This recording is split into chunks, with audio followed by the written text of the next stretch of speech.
Fala, gente amiga, tudo bom? Eu sou Carlos Luzi e esta é a Batata Espacial, o seu site de cultura nerd e de cultura em geral na internet. E hoje vamos falar mais uma vez de cinema, quarta-feira de cinzas, 14 de fevereiro de 2024. O tormento do carnaval acabou, né? Pelo menos até o próximo fim de semana, né? A nossa liberdade de vir está um pouco mais assegurada, né? Aí Infelizmente, né, o tempo virou, né, e aí caiu um dilúvio, e o dilúvio novamente afetou a minha liberdade de ir e vir. É a terceira vez nesse verão que eu fiquei preso na rua, não conseguia entrar em casa. Mas hoje não foi uma desgraça tão ruim assim. Foram só 30 minutos que eu tive que esperar a água baixar. Já tive que esperar 3 horas, né? Mas é, desgraças pessoais à parte, né? Se é que a gente pode chamar isso de desgraça, né? Um contratempo, talvez, né? Mas hoje, infelizmente, né, foi a última vez que eu pude ir no Estação Net Gávea para ver a sessão Classiquíssimas de quarta-feira, né? Porque a partir da próxima semana, né, o carnaval já acabou, o ano começa. E aí, nesse dia, eu estou trabalhando e não vou poder estar eu não vou poder assistir, né, mais os filmes de quarta-feira na Estação Net Gávea, que era um lugar que eu estava gostando muito de ir, que era um lugar que eu estava revisitando, redescobrindo, né, depois da pandemia, né. A pandemia me limitou muito aos cinemas de Botafogo somente, e esses voos à Estação Net Gávea, para mim, eles fizeram bastante bem para mim, vou ser bem sincero para vocês. Mas o que passou nos classiquíssimos lá do Estação Net Gávea hoje? Foi um filme de 1962 chamado O Anjo Exterminador, do famoso cineasta Luiz Buñuel, né? O Luiz Buñuel, né, para quem não conhece, né, é um cineasta que foi uma das grandes expressões, né, do surrealismo no cinema, né? Ele é muito conhecido pelo filme mudo que ele fez, Um Cão Andaluz, né? E os filmes dele, da época falada, sempre tem aquele toquezinho de surrealismo, sempre tem aquele toquezinho de esquisito. Embora esse filme, né, eu acho que ele tenha uma mensagem bem clara num determinado sentido, né? Mas apesar disso, o surrealismo também apareceu. Mas vamos falar desse plot desse filme de 1962, vou dar spoilers aqui, né? Porque esse filme, pô, já tem bastante tempo, eu acho que eu posso conversar sobre esse filme com vocês aqui, tá? Mais de 60 anos, né, um filme de mais de 60 anos, acho que os spoilers já estão liberados, né? Mas do que se fala esse filme? Esse filme se fala, né, de uma burguesia, tá? De uma família bem rica, né, que tem uma casa bem, uma mansão bem aprazível, bem rica, bem elegante, né, bem, eles são da elite, né, no caso, né? E eles recebem outros amigos da elite para um jantar, né? E aí eles começam a esse jantar, né? E alguns dos empregados que já haviam feito a comida acabam indo embora, né? Eles acabam indo embora e meio que não ficam ali servindo aquela burguesia, apesar da dona da casa reclamar pra caramba, mas eles falaram, a gente precisa ir embora, já fizemos a comida, já tá tudo pronto aí, a gente vai para casa, né? E foram, eles precisam ir para casa, um precisava visitar o irmão que estava doente, esse negócio todo. E aí a casa praticamente ficou com 100 empregados, só com praticamente um ou dois empregados ali, né, servindo a comida, coisa e tal, né? E aí depois que eles jantam, né, tem um sarauzinho, uma moça lá, uma mulher começa a tocar no piano, coisa e tal, começam a tocar uma música no piano, e quando acaba esse sarau, já são 3 da manhã, né? E a ordem lógica das coisas era o quê? O pessoal, né, pegar suas coisas, né, pegar seus paletós, seus casacos de pele, né, suas coisas todas e irem para casa. Só que eles não conseguem sair dali e ficam confinados ali por muitos e muitos e muitos dias, né, caindo, vamos dizer assim, numa situação praticamente subhumana, né? Então você está vendo ali aquela elite confinada naquela casa, eles não conseguem sair da casa, né? A princípio não existe nenhum motivo, né? É só você levantar, nem se dirigir à porta e ir embora para a rua, né? Mas eles não conseguiam sair dali. Não conseguiam sair dali de jeito nenhum, né? Algumas pessoas começam a ficar doentes, né? Elas precisam ser incluídas. Um senhor fica doente, ele praticamente entra em coma, precisa ser levado ao hospital. mas ninguém move uma palha para levar o velho para o hospital e o velho acaba morrendo ali mesmo, né? E as pessoas, aos poucos, elas vão meio que pirando, né? Se num primeiro momento você vê aquela elite toda ali se tratando com educação, com cortesia, algumas alfinetadas aqui e ali, isso tem que ficar bem claro também. Aos poucos, essas pessoas que estão ficando, que estão presas nessa casa, elas vão ficando cada vez mais violentas umas com as outras, né? Indo praticamente para um estado anímico, né? E é muito interessante a gente perceber que o toque de surrealismo do filme é justamente isso. No início do filme tem um urso na casa, um urso de estimação na casa e uns 3 carneiros ali, entendeu? Que ficam andando dentro da casa. E depois eles ficam, né? À medida que os caras vão ficando num estado cada vez mais anímico, aqueles carneirinhos vão, né? E ficam lá junto com a galera, coisa e tal, né? E as pessoas vão ficando num estado tão deplorável, entendeu? Tão selvagem que eles começam a destruir os móveis, eles começam a destruir toda aquela mobília cara da casa, né? Toda aquela coisa da elite, eles vão destruindo aquilo cada vez mais, né? E a situação é essa, né? Eles não conseguem sair da casa, ficam meses ali, não conseguem pegar um copo d'água para beber na cozinha, eles começam a arrebentar a parede para tirar a água do encanamento para poder beber, né? Umas coisas bem doidas assim, bem surreais mesmo, né? O próprio ursinho e os carneirinhos já são um toque de surrealismo do filme, né? No caso, né? Até que tem um momento que eles já estão já há meses ali, né? Tem polícia em volta da casa, né? Tem imprensa, tem pessoas querendo entrar na casa para ver o que está acontecendo, mas não conseguem entrar, né? A casa parece que ela está cercada por um campo de força, vamos dizer assim, invisível, né? E aí as pessoas ficam, não, peraí, a gente tirou os móveis do lugar várias vezes, mas agora toda a mobília está exatamente na mesma posição que a gente ficou naquele dia que a gente ficou preso aqui. Naquele dia que a gente ficou preso, você estava tocando piano, vai lá tocar piano. Você estava naquele pedaço ali da sala, vai para lá. Então eles reproduziram todo o ambiente, né, do momento em que eles estavam ali na iminência de ficar presos, e aí sim, finalmente eles conseguiram sair da casa, né? E vão embora, né? E aí acaba todo aquele drama, aquele negócio todo, né?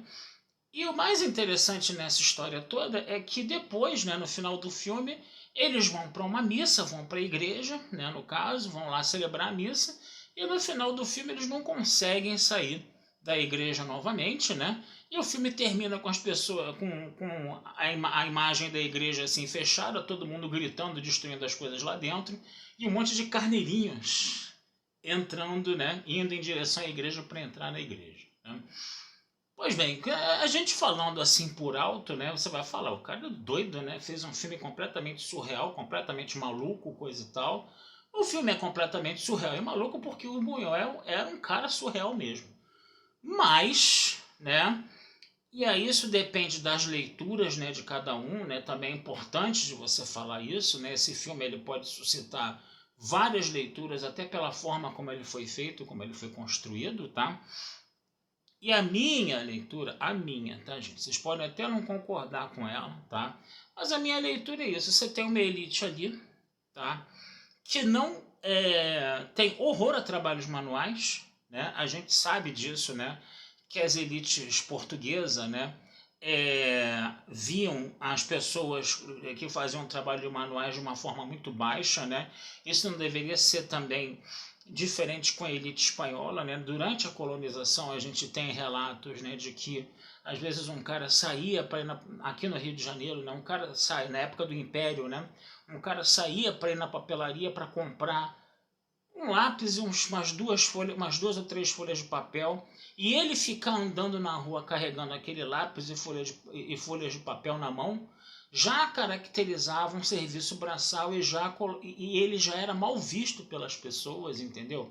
Por estar fazendo aquele serviço braçal de gente baixa, gente de baixo nível, tá? De estar carregando uma folha, umas 3 folhas de papel e um lápis. Então o que ele fazia? Ele chamava um escravo de ganho na rua, o escravo que ficava ali esperando uma oportunidade para fazer um serviço para uma pessoa, um biscate, carregar alguma coisa, ou vender um doce, coisa e tal, e ganhar uns trocados. E aí vinha lá o escravo de ganho lá com a cesta de vime dele, ele colocava o homem lá, né, que tinha contratado o escravo, colocava o lápis e as folhas de papel na cesta, né? E ele ia andando com o escravo atrás com a cesta na cabeça, carregando aquelas folhas de papel e aquele lápis, né? Então era um horror a serviços braçais. Isso muito provavelmente deve ter acontecido também, de uma certa forma, na colonização espanhola. E a elite, né, obviamente, né, ela tinha aversão a, né, trabalhos manuais, né? Então o que vai acontecer? Essa elite que estava ali, né, altamente sofisticada, altamente rica, né, que viu os empregados com um desdém completo, isso fica muito claro no filme também, né? Quando os empregados vão embora no início do jantar e não ficam ali mais para servir os caras, entendeu? Os caras simplesmente não sabem o que fazer a ponto de não conseguirem sair daquela mansão para irem de volta para casa deles. E aí, por causa da ausência dessas pessoas, vamos dizer assim, de mais baixa posição social, que são os criados, os empregados dessa elite, eles acabam ficando confinados e presos ali sem saber o que fazer, porque não tem ninguém para levar uma aguinha na mão deles, não tem ninguém para fazer alguma tarefa para eles, coisa e tal, e os caras surtam e enlouquecem. Até fica um empregado na casa, tá? Que é das camadas sociais mais baixas, ele também fica impossibilitado de fazer as coisas, mas é muito interessante que tem uma passagem lá que os caras estão passando fome, né? Porque ninguém está fazendo comida para eles não fazem comida para eles também. E o empregado fala, né? Ele oferece para uma senhora uns pedaços de papel para ela comer, porque ele falava assim, não.